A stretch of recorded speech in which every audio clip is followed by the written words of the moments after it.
हाय नमस्कार YouTube family, कशा आहात तुम्ही? सगळे बरे आहात का? तर मी बघा इथं आपली मोठी परत आहे आणि याच्यावर मी प्लास्टिक असं टाकून ठेवलेलं, कारण याच्यामध्ये आहे मलाई, दुधाची मलाई. तर मी याच्यासाठी कागद टाकून ठेवलेला प्लास्टिक, का त्याच्यात घाण वगैरे काय पडावं नाही म्हणून. बघू शकता. आणि याच्यामध्ये आपण ठेवलेलं ते फ्रीजरमध्ये ठेवलेलं होतं ना पूर्ण, तर बर्फ झालेला होता त्याच्यात,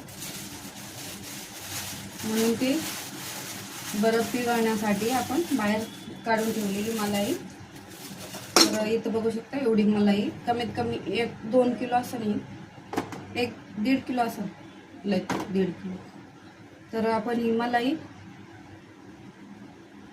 याचं बनवणार, आपण लोणी वेगळं करणार मलाईपासून, आणि ते नंतर आपण